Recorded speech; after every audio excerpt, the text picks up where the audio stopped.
Magandang araw po sa inyong lahat. Ako po si Father Eric Adubiso ng Archdiocesan Ministry for Labor Concern. Ang tatalakayin po natin ngayon ay napakahalaga, security of tenure at right to self-organization. Pinalad po tayo dahil meron pong dalawang tayong panauhing pandangal na masasabi po natin na talagang sila po'y eksperto na dito sa isyong ito. Unang-una po si Mr. Bong Palad, National Secretary, Philippine Airlines Employees Association, PALEA.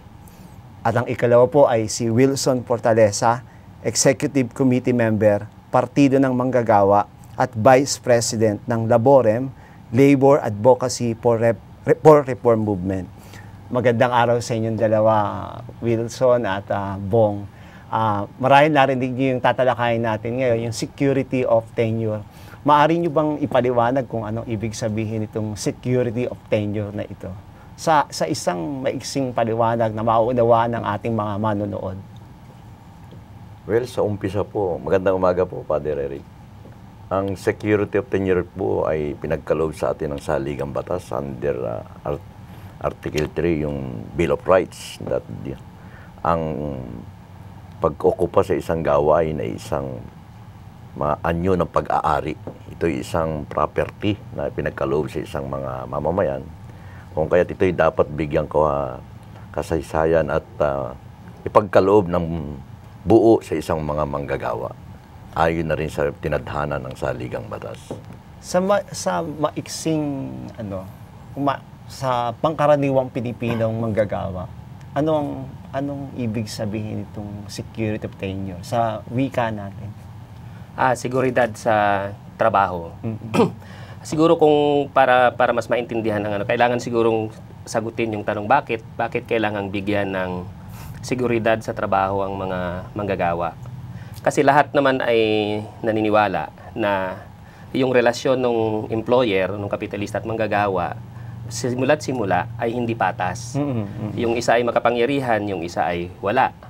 Yung isa ay nagbebenta ng kanyang labor power, yung isa ay namimili. So hindi talaga balansyado yung power relations ng dalawa. So ang batas, di ba laging konsepto ng batas, lagi nitong pinapaboran kung sino yung mas mahina kumpara doon sa malakas. So itong security of tenure ay pabor sa manggagawa dapat dahil yung manggagawa ay mahina ang kapangyarihan, hindi siya pwedeng basta-basta lang tanggalin sa anumang kagustuhan ng may-ari ng kapital. Kasi nga, nare-recognize ng mga batas yung kanyang karapatan sa trabaho.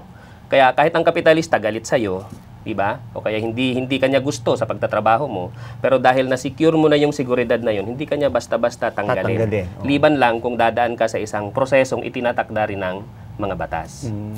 Sa inyong karanasan, halimbawa, pag-alaman ko, Bong, ikaw ay sa PALEA, ito bang security of tenure na ito ay naganap o naipatupad sa Philippine Airlines? Dahil naging controversial yung PALEA nung last year hanggang ngayon.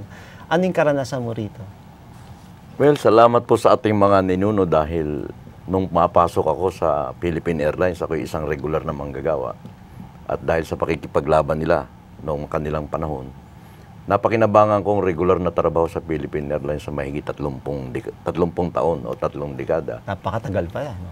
So, at sa kabila ng aking pagpupunyagi at ang aking katapatan sa kumpanya, naging regalo ko ito nga, from regular employment, gagawin akong kontraktual.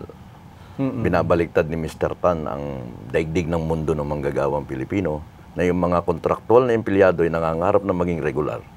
Ang ginagawa sa Philippine Airlines, yung mga regular ay ginawa niyang kontraktual. So, hindi po ito sang-ayon sa batas. Nagtataka kami kung bakit ang kagawaran ng paggawa sa pamumuno ni Rosalinda Baldos ay kumampi sa Philippine Airlines at ito'y gawing legal na gawain ng mga kapitalista. At siguro ito'y dahil na rin sa ang abogado ng Philippine Airlines ay si Attorney Bienvenido Laguesma na dating boss ni Rosalinda Baldos. Ito'y maliwanag na nakikita namin yung sabuatan ng dalawang ito ay siyang ang naging umiral na desisyon ay dahil sa kagustuhan ni Mr. Tan na siyang pinaglilingkuran ngayon ni Atty. Laguesma. At itong si Secretary Baldos naman na dating tauhan ni Atty. Laguesma ay sumusunod din do sa dikta ng kanyang dating amo. So ito lang yung nakikita naming dahilan kung paanong naging legal yung kontraktualisasyon ay pinapatupad ngayon sa Philippine Airlines. Sa madaling salita, Bong, ilan yung mga natanggal na manggagawa sa PALEA ngayon? Humigit kumulang po mga 2,600 na raang manggagawa po yan, kasama po yung administratibong mga empleyado. Lahat ito mga regular na. Regular po yan. At ibinalik sa kontraktualisasyon. Inoperan po na pumasok doon sa service provider para maging contractual employees. At kasalukuyan kami po yung mahigit pang 1,000 naninindigan na illegal yung decision ng Department of Labor. At hanggang ngayon, hindi namin tinatanggap yung kanilang mga binibigay na kabayaran sa aming mga serbisyong na nagampanan sa PAL. At umaasa kami na sa kasalukuyan yung aming kaso ay nasa Court of Appeals. Dito magkakaroon ng katarungan yung aming isinisigaw sa lansangan at aming pinapakiusap sa mamamayang Pilipino na kami unawain dito na kami nasa tamang lugar ng hustisya. Meron akong gustong itanong, Wilson. Sa pangkahalatan ba ito laganap sa Pilipinas? Yung tinatawag na paglabag sa security of tenure? Hindi lang sa Pilipinas, kundi sa buong mundo. Buong mundo. Buong mundo ay nilalabag ang mga karapatan ng manggagawa. At isa sa pinakamalaki nilang nilalabag ay itong security of tenure nga dahil nga sa panahon ng tinatawag nating globalization kung saan ay may tinatawag na freedom of movement yung kapital. Malaya yung kapital kung saan niya gustong pumunta, kung anong klaseng organization ang gusto niyang itayo, di ba? Reorganization ng kanilang mga korporasyon. So lagi nilang nakakalaban ay yung konsepto na itong mga manggagawa ay may seguridad hindi lang sa trabaho, kundi mayroon pa siyang ibang mga karapatan hindi pwedeng basta-basta sagasaan sa period ng kanyang reorganization. So ang nangyayari sa kanila, para ma-maintain nila yung kanilang mga profit margins sa kanilang pakikipagkompetensya sa isa't isa, ang lagit-lagi nilang nakikita ay yung mga manggagawa ang pwedeng pigain. Gawin itong flexible. Kung gaano ka-flexible ang kapital, ganun din dapat gawin ka-flexible ang manggagawa. Kapag may security yung mga manggagawa, hindi mo siya pwedeng gawing flexible. Diba? Kaya kung may security of tenure ka, hindi mo pwedeng basta-basta siya tanggalin at iklian yung kanyang tenure dahil nga ayon sa batas ay hanggang hindi siya nagre-retire, pwede siyang magtrabaho hangga't hindi siya retireable. Ang gusto ng kapitalista, di ba, ay kailangan natin mas batang manggagawa, mas cheaper ang kanilang sweldo. So pwede bang buwan-buwan o every 5 months palitan na lang natin ang palitan ng mga manggagawa kaysa paabutin sila ng hanggang 65 years old. Ay hindi naman pwede yun kasi nga guaranteed yung security of tenure. Kaya nandyan yung conflict, nandyan yung contradiction ng dalawa. So kapag hindi gusto ng employer ang ganitong klase ng arrangement, ang gagawin na lang nila ay tanggalin yung mga manggagawa, di ba? Or iklian yung kanilang taon ng pagtatrabaho, buwan ng pagtatrabaho. Ay kung hindi naman ito ginagarantayahan ng batas, yun yung issue na ngayon, ay dilabagin na lang natin. Sa pangkahalatan, kunin na lang natin yung approval ng gobyerno para at least labagin man natin ito, sabihin naman, hindi naman illegal yung ginawa natin kasi sinang-ayunan ng gobyerno. Pero sa konsepto talaga, mali yun. Hindi yun moral, hindi yun tama. Dahil ang pinapasalo mo ng laging sakripisyo ay yung mga manggagawa. Sa madaling salita, Wilson, babagsak na naman tayo at bababa na naman tayo na ang tao'y tinuturing na parang makina lang at gamit lang. Ganun ba? Ganun talaga siya. Ang manggagawa ngayon ay wala nang pinagkaiba sa ibang produkto.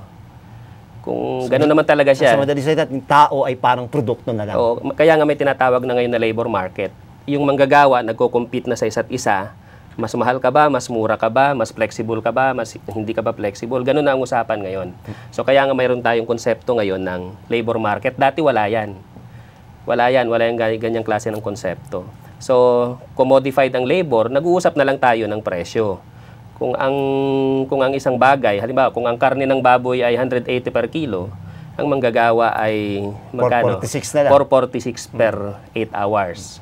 So, ganun lang, pareho lang siya pag pinagkumpara. Napakainit po ng talakayan po natin ngayon. At magbabalik po tayo sa ating programang Kamanggagawa.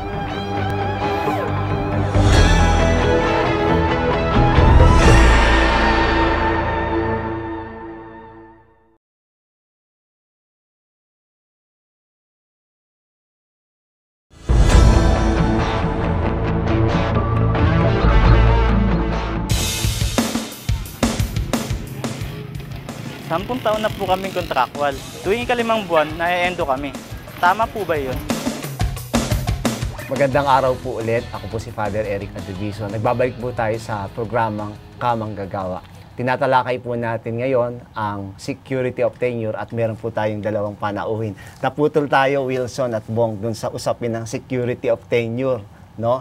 At parang naiisip ko, dito pumapasok yung contractualization. Pwede bang ipaliwanag nyo sa mga manonood natin, ano ang kaugnayan ng security of tenure sa contractualization? Madaling intindihin yung security of tenure sa konsepto ng ito ay nangangahulugan ng long-term employment. Kasi karapatan ng mga manggagawa ang isang tinatawag na gainful employment, karapatan niya na maitaas yung kanyang standard of living, diba? Karapatan ng kanyang pamilya na ma-enjoy yung lahat ng kasiyahan o kaligayahan sa buhay. At makukuha mo lang yon sa isang secured na trabaho. So kapag tinanong niyo ako kung ang mga contractual ba ay may security of tenure, mukhang hindi po, walang ganon. Although sinasabi ng DOLE ngayon, may bago silang order na nagsasabing mayroon na rin daw security of tenure ang mga contractual. Hindi yun totoo dahil ang sinasabi lang doon ay 1 taon na kontrata ay maaari na at pwede na nga rin silang magtayo ng union. Pero hindi yun long-term employment nananatili silang contractual. Ang kaibahan ng contractual employment, kung bakit ito ipinapatupad, ay dahil gusto ng mga employer na ang mga manggagawa ay hindi nila alisin yung kanilang major responsibility as an employer diretso sa manggagawa. Ipinapasa yan nila sa mga contractors. Sa mga agency. Sa mga agencies. Kaya nga, contractualization. So, ang may main responsibility, even dun sa bagong department order ng Department of Labor, ang main responsibility ngayon ng employer sa kanyang manggagawa ay solidary responsibility na lang, hindi direct responsibility. At ang main responsibility ay nandun na ngayon sa contractor. So naialis mo na ngayon sa iyo yung pananagutan. Gaya ng nangyari sa PAL. Ngayon, ang mga manggagawa ng PAL, ang mangyayari sa kanila, sila ang may pananagutan na malaki na sa kanila ay yung service provider as a contractor. Hindi na itong may-ari ng PAL ngayon.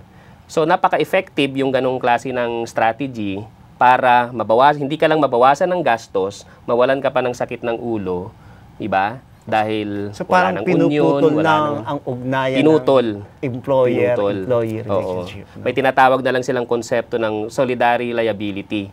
In case, mapatunayan mo na itong contractor ay labor-only contractor.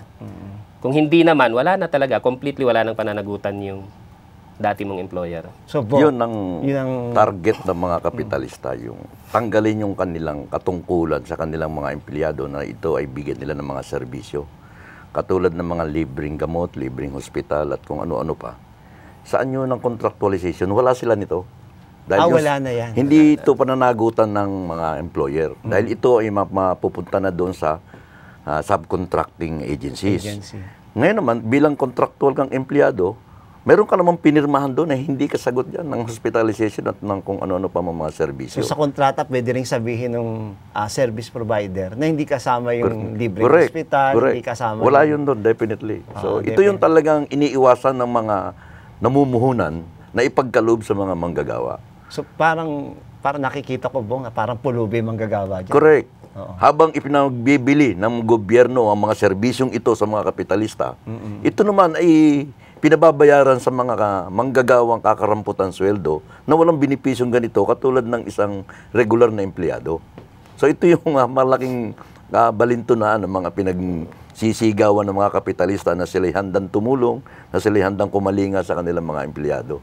Puro lip service lang ang sinasabi ng kapitalista. Sa yung karanasan sa PALEA, ano yung naging epekto na ngayon ng contractualizasyon sa mga taong niyakap ito?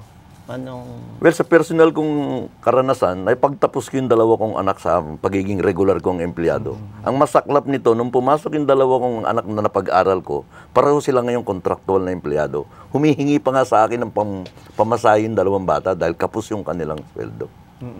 Eh, ganun sa ginawa ng PAL sa amin, na kami tinanggal sa trabaho, Lalong napakasakit nung nangyari sa amin, tatlo. Dahil yung hinihinga ng mga anak ko ng kanilang pamasahe na wala ng trabaho.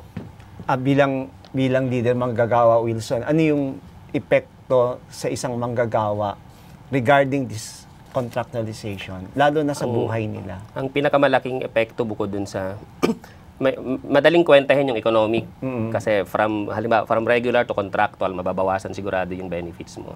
Pero ang pinakamalaking epekto nito ay naging very powerless ka na. Wala ka ng negotiating power, wala ka ng kalakas-lakas na makipagtawaran sa iyong employer dahil wala kang proteksyon dahil contractual ka. Para mas madali nating maintindihan, ang pinakamagandang halimbawa nitong contractualization ay itong mga promo ng mga telcos natin na unlimited text, unlimited call. Sa contractualization, ito ay unlimited management prerogative. Ano man ang maisip ng employer ay pwede na niyang gawin sa kanyang empleyado kasi unprotected. Unprotected ang manggagawa. So yung buong prerogative na yun ay kanyang-kanya na. 'Di ba sinabi ko kanina, sa simula't-simula ang konsepto hindi balansyado ang ang power relations. Inayos ng batas 'yan.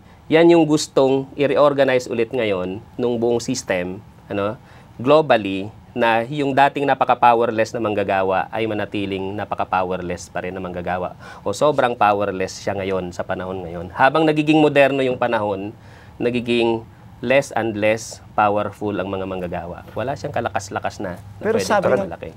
Dagdag ko, Father, na ang higit na sasansala sa kontraktual na trabaho ay mismong yung kapitalista mismo.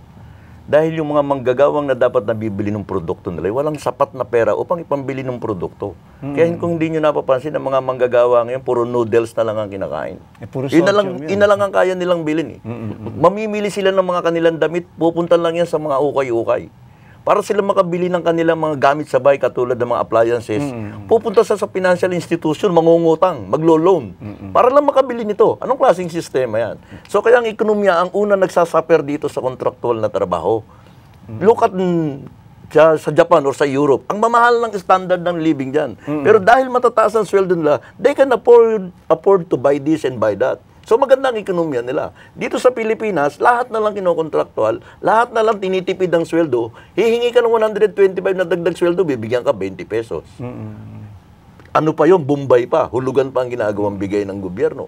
So paano uunlad ang ekonomiya mismo sa ganitong sistema? Bago tayo magtapos, meron nang pumasok sa isip ko kasi meron mga kapitalista, sinasabi nila na ito yung magpapaunlad sa ekonomiya natin, yung contractualization. Gano'ng katotoo to, Wilson? Hindi po yan totoo. In fact, may sinulat na akong isang artikulo niyan sa isang magazine na sinabi ko na ang contractualization, outsourcing policy, as a global policy, is a big failure. Ito mismo yung dahilan ng krisis sa US. Sa US naman nagsimula ito Sa Amerika nagsimula itong patakarang ito. Sila nagpasimula nung downsizing, concept ng downsizing, outsourcing. Kinopya lang natin lahat ito sa kanila. Ano nangyari sa US? 'Di ba? Yung subprime crisis sa US, which is basically a credit crisis, ay problema, krisis na ang mga tao ay walang pambili. Ang tawag diyan ay hindi inflation, ang tawag diyan ay stagflation. Meaning, may marami kang mabibili, wala namang pambili ang mga tao. Wala kang pera. Bakit walang pambili ang mga tao? Kasi nga, nagkabaon-baon na sa utang ang mga tao. Umabot ang US economy sa isang sitwasyon na yung isang manggagawa, hindi pa niya pinagtatrabuhan yung kanyang sweldo, nagastos na niya through credit cards. Kaya kailangan niyang 1, 2, 3, 4 na trabaho kasi nga, karamihan sa kanila ngayon ay temp workers, ang tawag sa Amerika. Sa buong mundo, ang pinakamalaking contractual agency ay yung Manpower Incorporated. US-based ito. Mayroon itong mahigit 3 milyong empleyado nakadeploy sa more than 400,000 na kliyenteng kumpanya. Kaya ito na yung pinakamalaking employer ngayon sa Amerika, yung Manpower Incorporated. Mas malaki pa ang in-employ niya sa IBM, General Motors. Puro lahat yan contractual. Dinideploy ang mga manggagawa on a yearly, monthly, or even on weekly or daily basis. Yan ang naging dahilan ng krisis ng economy ngayon ng US. Walang pambili ang mga tao. Naku, Yan ang napaka-init problema. po ng talakayan natin at mukha yatang talagang napaka-controversial nitong ating talakayan. Magbabalik po tayo sa ating programang Kamang Gagawa.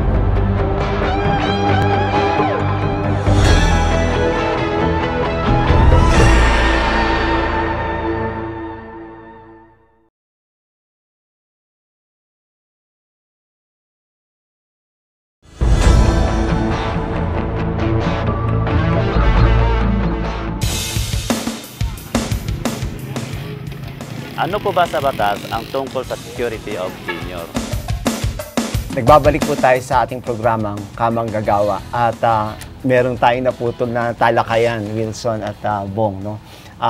Laganap, sabi mo, yung pandaigdigang kontraktualisasyon, parang ako'y nawawalan na ng pag-asa. No? May magagawa ba tayo dito para mahinto itong, sabihin natin, kaimoralan ng kontraktualisasyon? Meron. Ang unang paraan para siya hindi maipatupad ng mga employer kahit na tinotolerate ng ating pamahalaan ay labanan mismo itong patakarang ito. Gaya ng ginawa ng PALEA. Kung sumuko ang PALEA, tapos na yan. Lahat sila contractual na sila ngayon. Pero tuloy pa rin ang laban nila. Pangalawa, mayroong mga proposed bills ngayon sa Congress para i-regulate nga itong laganap na kontraktualisasyon. Mayroong security of tenure bill. So, pwede natin itong suportahan. Pero ang pinaka-importante sa lahat ay malaman ng lahat ng mga manggagawa na hindi ito legal, hindi ito moral, at may karapatan tayong ito ay labanan. Huwag itong tatanggapin basta-basta bilang isang parang kinagisnan mo na at ito'y natural na bagay na kailangan tanggapin mo na sa iyong sarili dahil hindi yan totoo.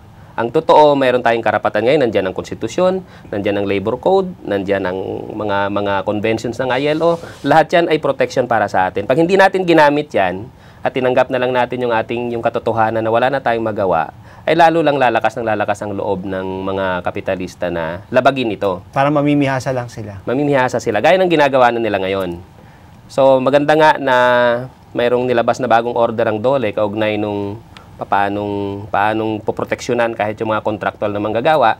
Hindi pa yan nasusubukan, kailangang subukan natin yang lahat. Kahit agency worker ka ngayon, pwede kang magtayo ng union sa iyong agency, pwede kang makipag-CBA sa iyong agency.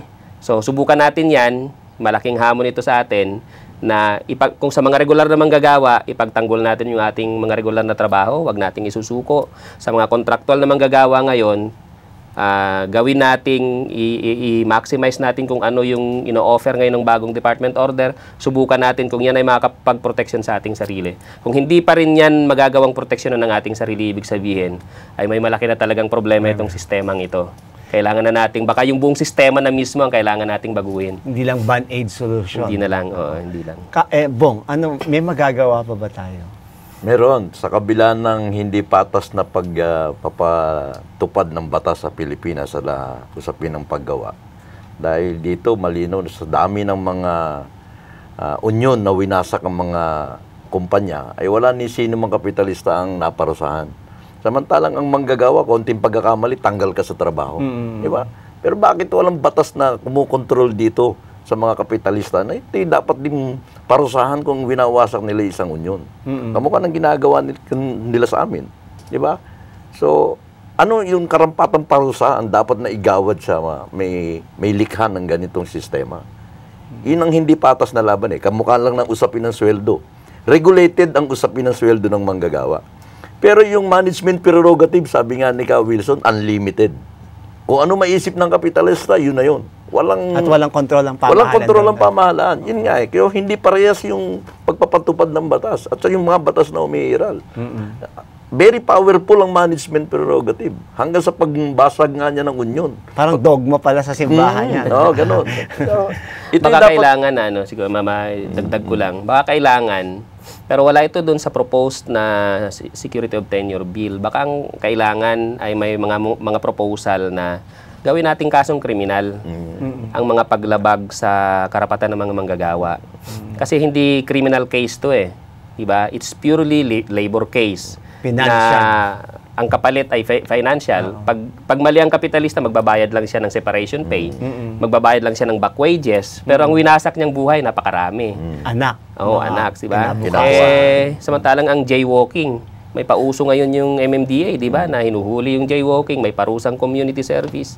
Itong mga kapitalista, walang ganong parusa. Penalty, pag bayarin mo ng 50 mil, magkano lang yun sa isang kapitalista para sa penalty, At di ba? kung minsan, yung mga management, kung magbayad sila, hindi pa nagbabayad talaga yan, no? Talagang pahihirapan ka, Yan, patatagalin, no?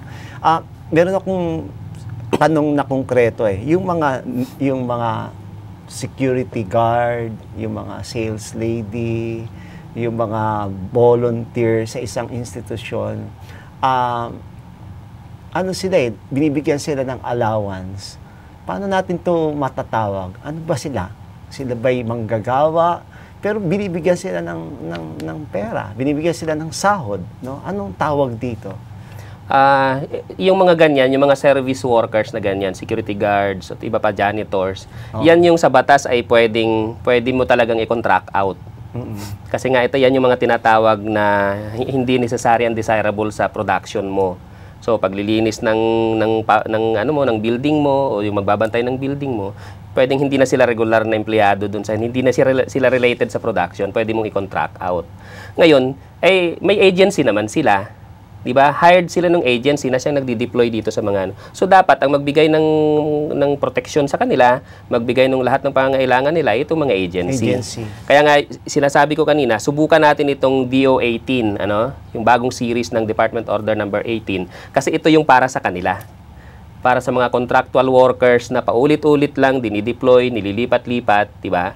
Ito yung kaawa-awang mga manggagawa na napaka-vulnerable ng kanilang mga trabaho pero walang proteksyon. So, sabi ng DOLE, may protection. Sige, subukan natin. Kung hindi nga yan maging totoo na sila'y protektado pa rin kahit na mayroong batas, ibig sabihin, hindi tama o hindi kulang pa rin yung mga measures na yon. So, kailangan pa nating baguhin. Ultimo yata sa mga entertainment industry, nabasa ko to, maging yung mga simpleng mga cameraman, simpleng technical people. Tawag sa kanila talent employee. Talent employee. Nagiging, rin yata ito, contractualization na rin to. At ang tawag doon ay special arrangement nila sa Channel 2, sa ABS-CBN. Banggitin ko na yung kumpanyang ito. Mayroon silang tinatawag na internal job market. So nakapool lahat yung kanilang mga manggagawa, mayroong regular at mayroong malaking section na contractual. Ito yung mga talents, cameraman, driver, production assistants, lahat yan. Contractuals lahat yan. So madaling salita, di ba kailangan itong cameraman? Oo. Kung walang cameraman, kung wala sila, wala tayo. Necessary and desirable. Kamakailan ng Court of Appeals last year, naglabas sila ng desisyon doon sa kabilang istasyon na yan ay irregular mo. Yun ang desisyon ng Court of Appeals. Doon sa 39 na nakikipaglaban, hanggang ngayon na nakapikit doon sa harap ng opisina. Ang kautusan na lumabas sa desisyon ay gawin silang regular na empleyado. Napakaganda ng talakayan natin. Bilang pagtatapos, Wilson at Bong, baka pwede kayong magbigay ng maiksing mensahe sa ating mga manonood. Wilson, mauna ka. Ang security of tenure ay isang paraan na nagbibigay garantiya sa mga manggagawa na ma-enjoy niya yung kanyang dignidad sa paggawa. Maranasan niya, maramdaman niya na siya'y itinuturing na tao, hindi basta-basta kalakal, dahil ang trabaho ang nagbibigay ng dignidad sa isang manggagawa. Pag walang trabaho, walang dignidad ang isang manggagawa. Pero hindi dahil mayroon ka lang isang ordinaryong trabaho, simpleng trabaho, may dignidad ka na. Hindi yan maipapakita kung yung trabahong yun ay pwedeng itapon anumang oras, yung trabahong yun ay pwedeng alisin anumang oras, o yung manggagawa mismo na may hawak ng trabahong yun ay hindi tinatratong kaparte mismo nung buhay niya yung pagtatrabahong yun. Ngayon, kung hindi ito mapipigil sa pamamagitan ng mga patakaran at ito'y kailangang tigilin nga dahil lantaran ng paglabag ngayon, siguro kailangan ng magtulong-tulong at magsama-sama ang lahat ng mga sektor, maintindihan ito lahat, ang simbahan, ang mga manggagawa mismo, ang mga maralita mismo na dahil sa kawalang trabaho ay tinanggap na rin yung katotohanan na ganito talaga ang buhay sa Pilipinas. Ang problema natin ay wala na sa level ng mga batas. Ang problema natin mismo ay yung gobyerno na hinahayaang mangyari ito at yung mga policy makers natin, yung Kongreso at yung Senado na pa-relax-relax lang sa kanilang mga trabaho. Alam nila itong problemang ito. Pero Alam parang nila itong nagbo-blur problemang na ito, pero hindi nila ito pinapansin dahil tingin naman nila okay lang itong ganitong klase ng ano. Nag-warning na ang ILO na dahil sa global crisis na ito at baka umabot ng mahigit 200 milyon ang mawalan ng trabaho at halos kalahati ng mga trabahador na ito ay nagiging kontraktual at vulnerable ang kanilang mga trabaho. Nag-warning siya na kapag hindi ito naayos, ang kasunod na problema ng mundo ay mga riots, kaguluhan. Meron pang nagsabi na yung sitwasyon ngayon, dahil nga hindi patas ang pagtrato sa mga tao, yung sitwasyon ngayon na kung tawagin ay unequal, sa susunod kapag hindi ito naayos, ito ay magiging inhuman. At ito hindi tama, ito hindi moral, kailangan itong pigilan. Kabo? Yung security of tenure, Father, sa aking pananaw, ito isang mangangahulugan ito ng magandang ekonomiya ng isang bansa o ng buong mundo. Dahil sa ang isang manggagawa na may kasiguruhan sa kanyang trabaho, ay patuloy ang kanyang sweldo, patuloy ang kanyang pagtanggap ng karampatang sweldo, na meron siyang karampatang salapi upang ibili ng mga gamit. Sa kontraktual na trabaho kasi nakikita naman natin ang buong mundo bagsak ang ekonomiya. Sa anong dahilan? Kasi yung kayamanan ng bayan, pag-aari na lang ng iilan eh. Sila na lang yung patuloy na yumayaman. Sa kanila lang napupunta yung yaman ng bayan na iniipunan ng mga manggagawa. So hindi maganda. Kaya bumabagsak ang ekonomiya dahil yung perang ito, itong yaman niyang ito, ay pag-aari lang nila. Ikalat natin ito sa mga mamamayan, sa mga manggagawa in particular. At dito, lalaganap ang ekonomiya. Gaganda yan ang ekonomiya. Magkikreate ito ng napakaraming trabaho. Kaya yung kinatatakutan nila na sila nagagaling-galingan na 200 milyon ng mawawalan ng trabaho, ito yung kanilang gawin. Aanin ni Bill Gates yung kung ilang daang bilyong dolyar na kanyang pag-aari. Kamukha ni Mr. Henry C. Aanin niya yung 3 bilyong dolyar na kanyang pag-aari. Di ba? Kung ito dapat, ito yung ipalaganap sa mga manggagawa, ibigay sa mga manggagawa yan, dagdagan ng sweldo ng manggagawa, upang sa ganun, mayroon silang sapat na salapi upang ipamili ng mga produkto, gaganda ang ekonomiya ng mundo. Maraming salamat sa inyo, Wilson at Bong. Mga minamahal kong mga kapatid kay Kristo, hindi lamang po ito usapin ng pera, hindi lamang po ito usapin ng, sabihin natin, ekonomiya. Usapin po ito ng dignidad ng mga manggagawa na ilang taon nang tinatapakan, ilang century nang tinatapakan ng mga, sabihin natin, management. No? Kaya sa programang ito, tinatalakay po natin ang mga isyong ito sapagkat naniniwala po ako, naniniwala ang programang ito na mas mahalaga ang dignidad ng tao sapagkat ang dignidad ng tao ay nilikha ng Diyos. Mas mahalaga ang tao kesa sa tubo. Ako po si Father Eric Adubiso, ang inyong host sa programang Kamang Gagawa.